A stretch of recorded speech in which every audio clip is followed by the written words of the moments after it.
සුබ උදෑසනක්. ජීවිතය කියන්නේ හරි සුන්දර දෙයක්. ඒ වගේම මේ සුන්දර ජීවිතය අපිට ලැබුණට පස්සේ ඒක ලස්සන කරගන්නවාද කියන වගකීම තියෙන්නේ අපි ගාව. ඒ වෙනුවෙන් කැපකිරීම කරනවාද කියන වගකීම තියෙන්නේ අපි ගාව.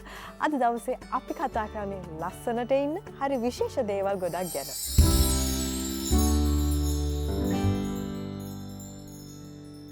ලස්සනට ඉන්නවයි කියන දේ ගැන කතා කරනකොට ඒ සම්බන්ධව පැතිකඩන් කීපයක්ම තියෙනවා.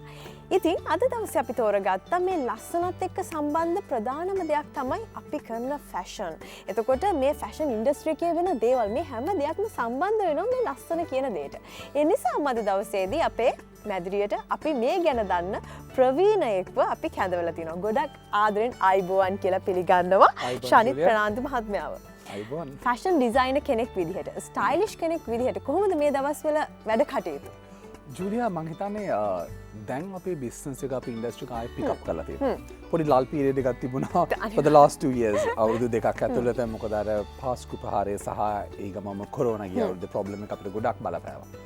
ඉන්ඩස්ට්‍රි එක බොහොම ඩල් වුණා. ඉවෙන්ට්ස් නැතුව ගියා, ෂෝස් නැතුව ගියා. but දැන් දෙයියන්ගේ පිහිටෙන් ටික පික් කරනවා. ඉතින් ඒක හොඳයි. මොකද වෘත්තීයම වශයෙන් ඒක අවශ්‍ය දෙයක් අපිට. but නමුත් අපි මං හිතන්නේ මේ ප්‍රසන්ට් සිචුවේෂන් එකේ හරියට පොඩ්ඩක් ප්‍රවේශම් වෙන්න ඕන අපි මේ දේවල් කරාදී. නමුත් මේ දේවල් ජූලියා හරි කරෙක්ට්ලි කිව්වා වගේ ඉතාම අවශ්‍ය දෙයක් අපේ ප්‍රතිරූපයට, අපේ පෞරුෂත්වයට, අපේ ජීවන රටාවට. ෆැෂන් කියන දේ අපේ ඇඳුම පැළඳුම ඉතාම වටිනා දෙයක් අපේ ජීවිතේට. එතකොට එක අය එක විදිහ අර්ථකථන දෙන්න පුළුවන් ෆැෂන් එක කියන දේ ගැන. එතකොට කාන්තාවක් අපි කතා කරමු කාන්තාවන්ගේ පැත්තෙන් ඉඳන්. එතකොට කාන්තාවකට මේ ෆැෂන් කියන දේ කොයි විදිහට ජීවිතේට අත්‍යවශ්‍ය වෙන්නේ? මම හිතන්නේ ජූලියා කාන්තාවක් විශේෂයෙන් පිරිමි පාර්ශවයටත් වඩා කාන්තාවක් කියන පුද්ගලයා සමාජයට ගියාම කාන්තාවකට යොමු වෙන attention එක වැඩි. ඉතින් අද අපි දකිනවා ඉතාම සාර්ථක කාන්තාව. හැම ස්ෆියර් එකෙම හැම රැකියාවකම කාන්තාව කියන පුද්ගලයා ඉතාම උසස් තත්ත්වයකට පත් වෙලා තියෙනවා. ඉතින් අපි අඳින පළඳින විදිය, කාන්තාවක් අඳින ඇඳුම, කාන්තාවක් පාවිච්චි කරන හෑන්ඩ් බෑග් එක, කාන්තාවගේ මේකප් එක මේ ඔක්කොම ස්ක්‍රූටිනයිස් වෙනවා වර්ක් ඒරියා එකක. එහෙම නැත්නම් සොසයිටි එකේ. ඉතින් dressing up, clothes, hair and makeup, handbags, shoes ඉතාම වටිනවා ඕනම පුද්ගලයෙක් විශේෂයෙන්ම කාන්තාවගේ පෞරුෂත්වය එළියට ගෙන. මොකද අපි ගෙදර ඉන්න පුද්ගලයන් අපි සේවය කරන්න රැකියාවට හෝ වෙනත් දෙයකට ගෙදරින් පිට වුණාම ඉන්නේ. අපි නගන සමාජය තුළ අපි නගන ප්‍රතිරූපය හොඳ ප්‍රතිරූපයක් වෙන්න ඕන, හොඳ ප්‍රතිඵල අපි ලබා ගන්න. ඉතින් ඒක 80%ක්ම කරන්නේ අපි අඳින පළඳින අපේ පෙනුම. ඊට පස්සේ අපේ පෞරුෂත්වය, අපේ හැසිරීම රටාව, අපේ දැනුමැතිකම, අපේ චර්යාව, අපේ හැදියාව මේ ඔක්කොම එකතු වෙනවා පර්සනලි පුද්ගලයෙක්ව ගොඩනගන්න. but ෆැෂන් කියන දේ මට කෙටියෙන් කියන්න පුළුවන් ඉතාම ඉම්පෝර්ටන්ට් දෙයක්. දැන් ඔබ ෆැෂන් ඉන්ඩස්ට්‍රි එකේ ඉන්න කෙනෙක් විදිහට ඔබ ඔහොම කියනවා. හැබැයි ගෙදර ඉන්න ගෘහණියක් හිතන්න පුළුවන් නෑ. අද වෙනකොට මම හොඳ තැනක ඉන්නවා. මම ගනුදෙනු කරන සමාජයත් එක්ක මට මේ ෆැෂන් කියන දේ අවශ්‍ය වෙලා නෑ. මම තියෙන දෙයක් ඇඳගෙන මං වෙනුවෙන් වෙනම කාලයක් මං වෙනුවෙන් මට මේ දේ ගැලපෙනවද කියලා මං හිතන්නේ නැතුව හැබැයි මං හොඳට සොසයිටි එකත් එක්ක ඩීල් වෙනවා. යා ගනුදෙනු කරනවා කියන එක. ඒක ඕකේද? ඇක්චුවලි ජූලියා හොඳ පොයින්ට් එකක් ගෙනාවා. මොකද අද වෙනකොට ඉස්සර වගේ නෙමෙයි. කාන්තාව හෝ පිරිමි පාර්ශවය කියන පාර්ශවයන් දෙකම තමා ගැන බොහොම උනන්දු වෙන කාලයක්. තමාගේ බාහිර පෙනුම ගැන ගොඩාක් මහන්සි වෙලා හිතන කාලයක්. ඒකම තරඟකාරීත්වය වැඩි වෙලා තියෙනවා අපේ ජීවිතය තුළ. අපි හැමෝම දන්නවා අද living conditions are difficult. ඉස්සර වගේ නෙමෙයි. අපිට ජීවත් වෙන්න හරි අමාරුයි. අපේ salary එක අපිට manage කරන්න හරි අමාරුයි. ඉතින් ඔය ඔක්කොම balance කරන්න නම් පුද්ගලයා එන්න සාර්ථක වෙන්න ඕන. මේ සාර්ථක ගමන තුළ තමන් ගොඩනගන ප්‍රතිරූපය ඉතාම වටිනවා සමාජය, තමන් work කරන work place එක තුළ. ජූලියා agree වෙනවා. simple example. අපි interview එකකට යනවා. okay.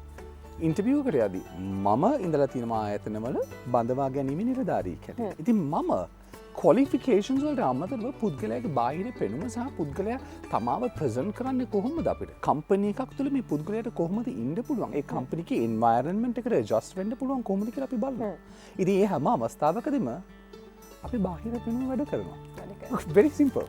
What you see is what you get කියලා people කියනවා. But the first impression makes a huge impact. ඉතින් අපි අහන්නන මම ස්තැනකට ගිහිල්ල කාන්තාවක් හැටියට අපිරිසිදු නියපොතු අපිරිසිදු සපතු අපිරිසිදු ඇඳුමක් නැතම් පරණ පාටට තියෙන ඇඳුමක් ඇඳගන්න ගිහිල්ල මම කොච්චරු රැකියාවට හෝ එම වගකිමට සුදුසු වනත් මට ඉස්රහින පුද්ගලයට මම යම් කිසි ආකර්ශණයක් ඇති කරන්න නැත්තම් මට මේ ජොබ් එක ලැබේද මගේ මේ වැඩේ වෙයිද ඉතින් ඒක ගැන හිතුවොත් කාන්තාවට අර අපි ඉන්න පැරඩයිම් එකකින් එළියට එන්න පුළුවන් මොකද ඒ ඔක්කොම ඇක්චුවලි අපි බලද්දී අපි මානසික මට්ටමක් විතරයි සමහර පුද්ගලයෝ හිතන නෑ මට ඇඳුම වැඩක් නෑ මොකද මගේ අනිත් දේවල් තියෙනවා කියලා සමහර පුද්ගලයෝ කියන යස් මට එජුකේෂන් මගේ ක්වොලිෆිකේෂන්ස් වගේ මම අඳින පළවෙනි විදියෙන් මට තව පුද්ගලික ආකර්ෂණයට පත් කරන්න පුළුවන් ගොඩක් අවස්ථාවල ඒ වගේ සිටින පුද්ගලයෝ තමයි සාර්ථක වෙන්නේ අනිත් පුද්ගලයන්ට වඩා ඉතින් කාන්තාවකට මට කියන්න තියෙන්නේ ඒකයි තමන් ලස්සන නම් තමන්ට තෘප්තිමත් වෙන්න පුළුවන් එච්චරයි සරල දේ ඒකයි ජීවිතේ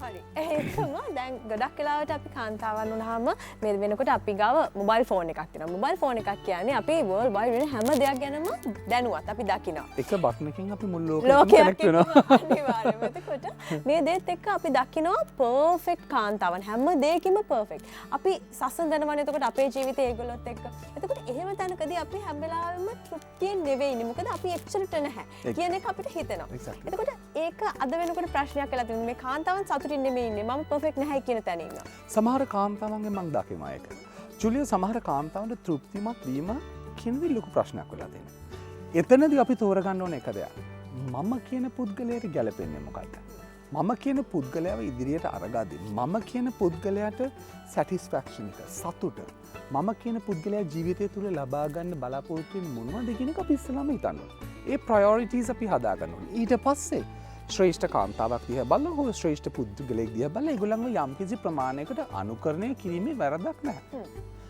නමුත් අපි ජීවත් වෙන රාමුව තුළ අපි ඉන්න පවුල් පසුබිම තුළ අපි ඉන්න සමාජය තුළින් එළියට එන්න උත්සාහ කරනවා මිස සම්පූර්ණ වෙන පුද්ගලයෙකු තමන්ගේ ශාරීරිය ඇතුළට දාගන්න උත්සාහ කරනවා කියන්නේ අපි අපිවටම කරන වරදක්.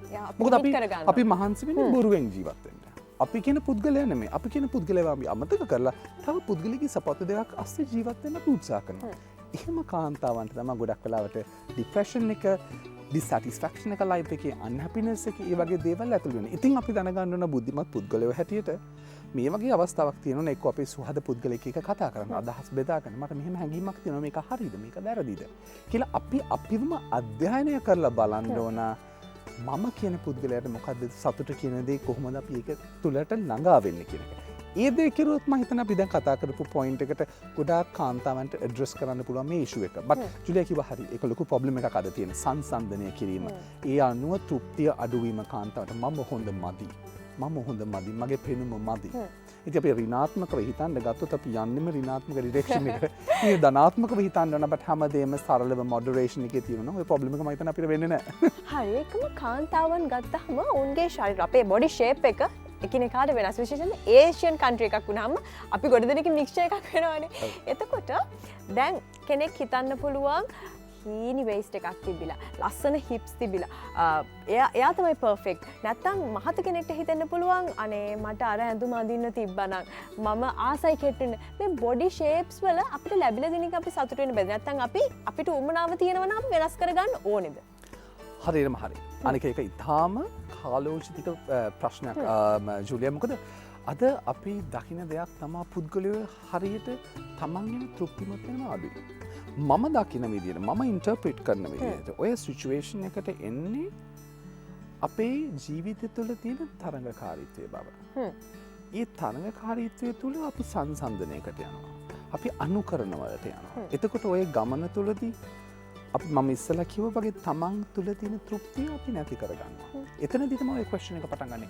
ඇයි මට වෙන්නේ අරයා වගේ වෙන්න බැරි? ඇයි මම මෙච්චර කෙටු? ඇයි මට අර ගවුම අඳින්න බැරි? මම කියන්නේ ඕනම පාරිභෝගිකයෙකුට ඕනම කාන්තාවකට ඉස්සරම තමන් දිහා බලන්න. තමන් හැම කාන්තාවකම යම්කිසි ලස්සනක් තියෙනවා. ඒ වගේම තමන්ට හිතෙනවා නම් මට මගේ ජීවිතේ මේ සෙක්ෂන් එක සැටිස්ෆයිඩ් මදි. මගේ තරබාරු ගතිය වෙන්න පුළුවන්. එහෙම නැත්නම් තමන්ගේ ශරීරයේ කෙට්ටු බව වැඩි කියලා තමන්ට හිතෙනවනේ යම් කිසි දෙයක් කරන්න එකෙන් වෙනස් වෙනවා. ඒක බොහොම පහසු දෙයක්. එකම දේ කැපවීමයි අවශ්‍ය ජූලියා. අපිට හිතන්න පුළුවන් අපිට ෆෝකස් කරන්න පුළුවන් right I'm going to change my life. මට තුමාව කාලයක් තිබුණා. මමත් මගේ ශරීරය නිග්ලෙක්ට් කරපු කාලයක් තිබුණා. ශරීරය තරබාරු වෙන්න ගත්ත කාලයක් තිබුණා. ඊට පස්සේ මම කල්පනා කරලා බැලුවා නෑ මට අර හිතපු පරණ ශනිත් මං ගේන්න ඕන. ඉතින් ඒකට මහන්සි වෙන්න ඕන. ඉතින් ජිම් එකට යන්න උනා, ඩයට් ප්ලෑන්ස් කරන්න තිබුණා. ඉතින් හරි කැප්වීම් කරන්න තිබුණා. බට ඒ කැපවීම තුළ ලැබෙන ප්‍රතිඵලය දකිද්දි මම හිතන්නේ ගොඩාක් තෘප්තිමත් වෙන්න පුළුවන්. ඒ දේම සංසන්දනය කරොත් මම හිතන්නේ ඕනම පුද්ගලයෙකුට ඇති හිතන්න නෑ. මට මේ දේ වෙනස් කරන්න ඕන මම මහන්සි වෙලා වෙනස් කරනවා. මොකද ඒක ධනාත්මකව මම බලන්නේ. ඒකෙන් යම් කිසි පොසිටිව් රිසල්ට් එකක් මගේ ලයිෆ් එකට එනවා කියන එක. ඒක තමයි ලයිෆ් එක. ලයිෆ් එක එච්චරයි. දැන් මේක මට පර්සනලි මම මුණ දුන්නු අත්දැකීමක්. ගොඩක් වෙලාවට අහනවා ඇයි මේකප් දාන්නේ? මේකප් දාන්න ඕනේ නෑනේ. ඔය ලස්සන නැති හින්දාද මේකප් දාන්නේ? මේකප් දැම්මම විතරද මේකප් කියන කතාව ලොකු ප්‍රශ්නයක් කරගෙන තියෙනවා අද සමාජයේ. එතකොට මේකප් එකක් දාගත්ත කෙනෙක් සමහර වෙලාවට හරිම අපහසුතාවයකට ලක් වෙනවා. මම ඇත්තට ලස්සන නැහැ කියලා හිතයිද? ඔය වගේ කාරණා ටිකක්. ඇත්තටම මේ මේකප් දාන්න හොඳ නැද්ද? වැරදි මතයක් මේකප් හොඳ නැහැ කිව්වොත් ජුලියා. මොකද අද මේකප් එකකින් කරන්නේ පුද්ගලයෙක්ව ලස්සන කිරීම මිසක් අවලක්ෂණ කිරීම නෙමෙයි. ඒකත් අපි වගකීම බාර ගන්න ඕන අපි අපේ ශරීරය ලස්සන කරනවද අවලස්සන කරනවද කියලා. ඕනම දෙයක් ඕනවට වඩා පාවිච්චි කළොත් ගොඩක් වෙලාවට අපි යන්නේ අවලක්ෂණ සයිඩ් එකට. ඉතින් අපි දැනගන්න ඕන මේකප් එකක් තියෙන්නේ අපේ ලස්සන වැඩි කිරීමට මිසක් අඩු කිරීමට නෙමෙයි. ඉතින් ඔතනදී කාන්තාවක් මේකප් එකක් භාවිතා කරනවා කියන එකේ කිසිම වැරද්දක් මම දකින්නේ නැහැ. very simple. ඒක ලස්සනයි. තමන්ව ලස්සන කරන්න යම් කිසි දෙයක් කරන්න පුළුවන් නම් ඒක හොඳයි. නමුත් අපි බලන්න ඕන අපේ හමට ගැලපෙන දේ, අපේ ශරීරයට ගැලපෙන දේ, අපි යන තැනට ගැලපෙන විදිය මේකප් එකක්. අපි යන තැන ඉන්න පුද්ගලයන්ට සුදුසු වෙන ආකාරයේ මේකප් එකක් කරන්න. තමන්ගේ වෘත්තියට ගැලපෙන විදිය, තමන්ගේ ඔෆිස් එකට ගැලපෙන විදිය, තමන්ගේ සේවය කරන ආයතනයට ගැලපෙන කෝඩ් ඔෆ් කන්ඩක්ට් එක අපිට අපෙන් බලාපොරොත්තු වෙන ඇඳුම පැළඳුම අපි ඒ විදිහට අඳින්න ඕන. ඔෆිස් ටයිම් එකට 8 to 5 ජොබ් එකකට යන කාන්තාවකට අපි බලාපොරොත්තු වෙන බ්‍රිලියන්ට් රෙඩ් ලිප්ස්ටික් එකක් පාවිච්චි කරලා රෙඩ් කියුටෙක්ස් එකක් පාවිච්චි කරලා රෙඩ් හෑන්ඩ් බෑග් එකක් පාවිච්චි කරලා යන්න. අපි බොහොම සරල ලයිට් earthy colours තමයි ඇඩ්වයිස් කරන්නේ මේකප් එකේදී වුණත් යන්න කියලා.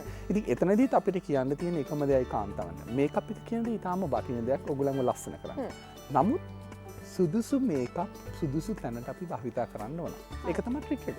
මේ කියන හැම දෙයක්ම හරිම සරලයි. සරල වුණාට ලොකු කතාවක් තියෙනවා. තව කතා ගොඩක් කතා කරන්න සූදානම්. පුංචි බ්‍රේක් එකක් කරන් ආයෙත් එකතු වෙමු මේ පැත්තේ.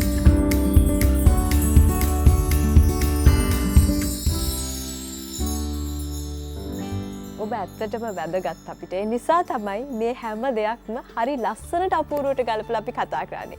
ගොඩක් දේවල් තියෙන ඔබත් එක්ක කතා කරගෙන ඔබේ දැනුමින් අපිට ගන්න. ඒ හින්දාම දැන් මට ආයෙමත් එන්න හිතුණා මේ ෆැෂන් ඉන්ඩස්ට්‍රි එක පැත්තට. ගොඩ දෙනෙක් ආසයි විශේෂයෙන්ම තරුණ පරම්පරාවේ මොඩල් කෙනෙක් වෙන්න. මොඩල් කියන නමත් එක. හැබැයි මට නිකම් මම කියන්නේ මගේ අදහස. මට නිකමට හිතෙනවා මේ මොඩල් කියන නම හැම තැනම පාවිච්චි වෙනවා වැඩිද සුදුසුකමක් නැතුව කියලා. ඒක හරියටම හරි. ජුලියා එක්සැමිනේෂන් එකටම ජුලියට 100% 110ක් ලකුණු දෙනවා වගේ. මොකද අද නිරූපණ ශිල්පිනියක් හෝ ශිල්පියෙක් කිව්වහම ඒ වගකීම් සහිත වචනේ තේරුම පවාද විනාශ වෙලා තියෙනවා. ෆැෂන් ඉන්ඩස්ට්‍රි කියන පුද්ගලයෙක් හැටියට ජාත්‍යන්තර විලාසිතා දැක්මවල් කරන පුද්ගලයෙක් හැටියට අපිට নানা ආකාර නිරූපණ ශිල්පිනියන් මීට් වෙනවා.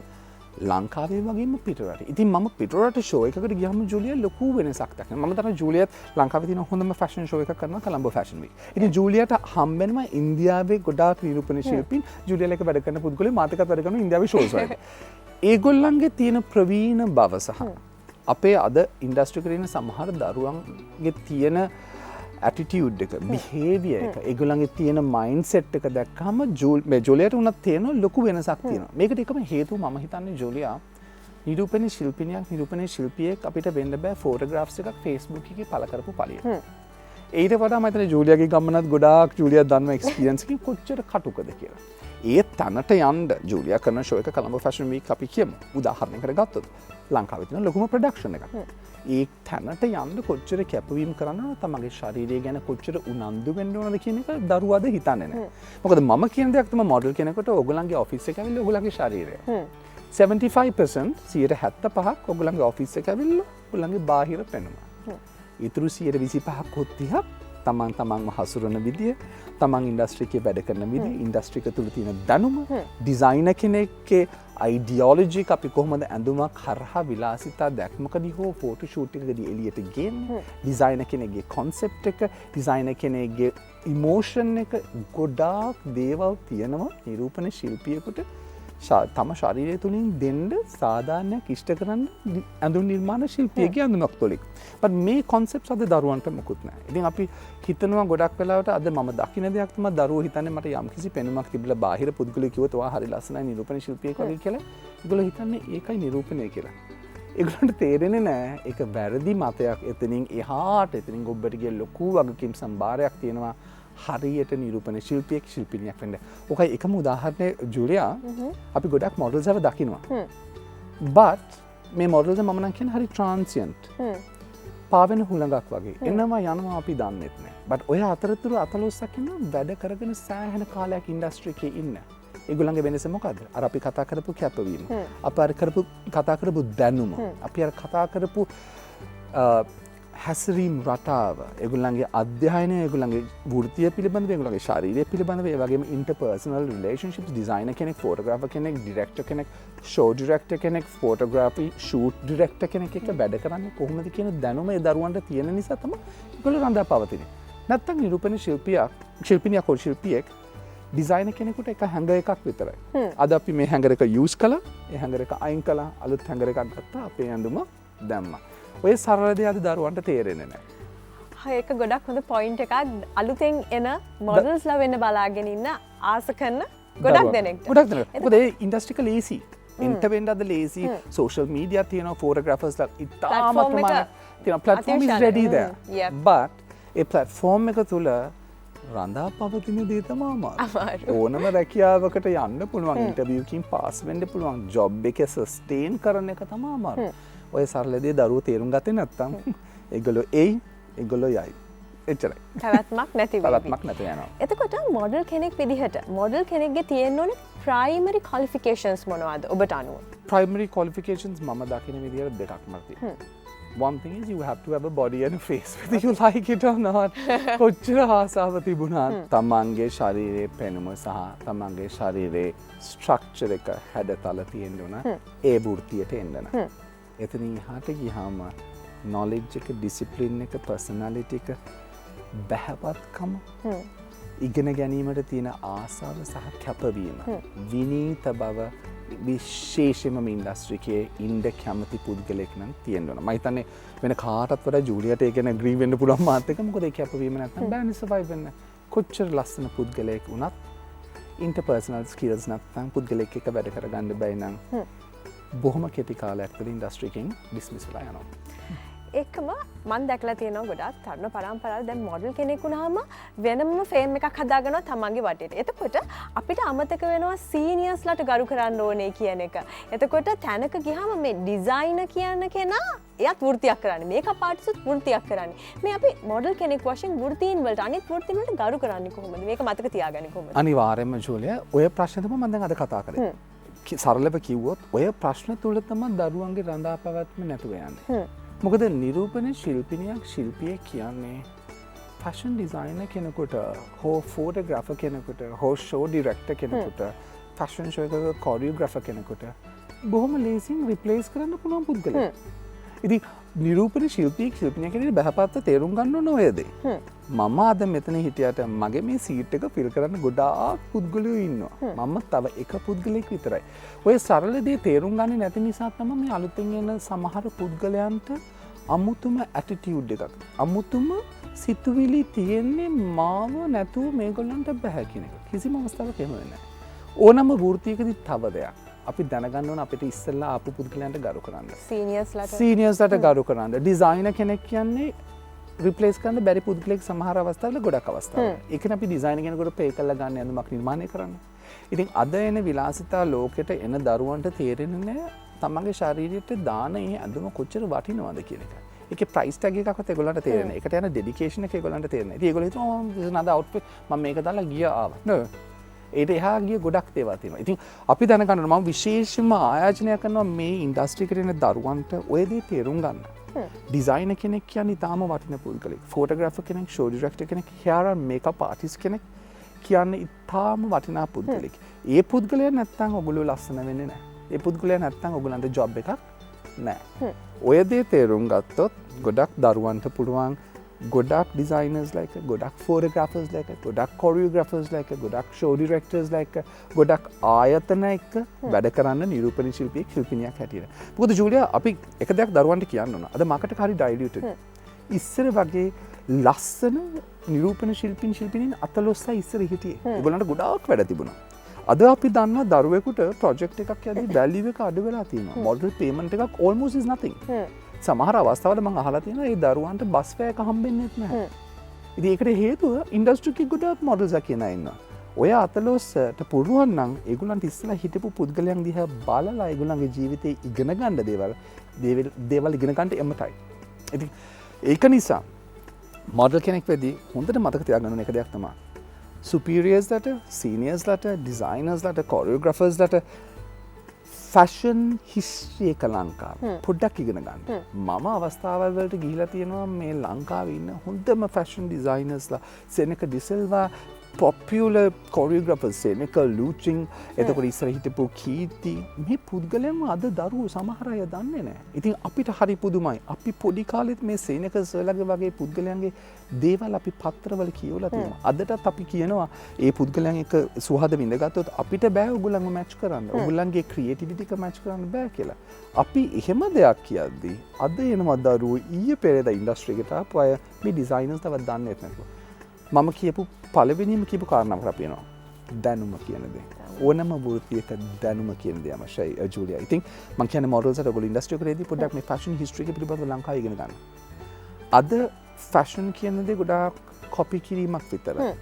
රිප්ලේස් කිරීමක් විතරයි. රෙප්ලිකේට් කිරීමක් විතරයි. කාගේ හරි පුද්ගලයෙක් ලස්සන ඇඳුමක් අරගෙන අපි ඒක නම නිර්මාණයක් කියලා කියන සම්පූර්ණ බොරුවක්. ඉතින් අපි දැනගන්න ඕන දැනුම වගේම නිහතමානීව ඉන්ඩස්ට්‍රි එකේ ගොඩක් පුද්ගලයන්ට ගරු කරන්න. ඒක මම හිතන්නේ හැදියාවක් තමන්ගේ පවුල් පසුබිම එන ජූලියා. හරියටම හරි. ඒක මම අවසාන වශයෙන් දැනගන්න කැමතියි. මේ ෆැෂන් ඩිසයිනින් ලංකාවේ මේ ඉන්ඩස්ට්‍රි එකේ ඔබ දකිනවා නම් හොඳ අතකට හැරෙන අපේ රටට හොඳ ඉන්කම් එකක් එන විදිහට හැරෙන මොන වගේ වෙනස් වීම්ද වෙන්න ඕනේ? මම හිතන්නේ ජූලියා අපිට ගොඩාක් අවශ්‍යයි පුහුණු කිරීමේ ආයතන. ඒ වගේම හරි දැනුමක් තියෙන ගුරුවරු අවශ්‍යයි. ශැබි ජොබ් එකක් හොරට ජොබ් එකක් කෙටියෙන් ජොබ් එකක් කරන ටීචර්ස් අද මම දකිනවා ගොඩක් අය ඉන්නවා. ඒගොල්ලන්ට දැනුමක් නැහැ. අනික මම තව දෙයක් තමයි අපේ ඉන්ඩස්ට්‍රි එක අපි අනන්‍යතාවයක් ඇති කරගන්න ඕන නම් ලාංකිකව හැටියට අපේ ෆැෂන් හිස්ටරි එක අපි හොඳට ස්ටඩි කරන්න ඕන. අපේ රටේ හිස්ටරි එක, ෆැෂන් හිස්ටරි එක, ෆැෂන් එවලූෂන් එක අපි ඉගෙන ගන්න ඕන. අපි කොහොමද හෑන්ඩ්ලූම් රෙද්ද හැදුවේ?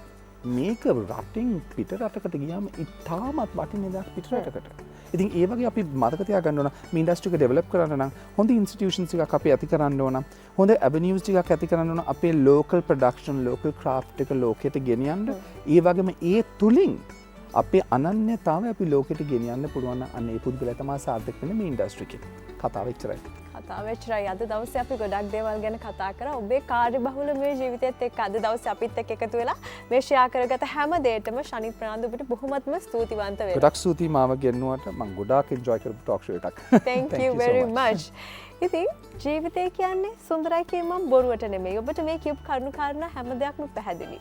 තමන් වෙනුවෙන් රට වෙනුවෙන් ඔබ කරන දේ හරියට කරන්න ඔබට උදව්වක් වෙන්න ලස්සනට ඉන්න අපි උදව් කරනවා.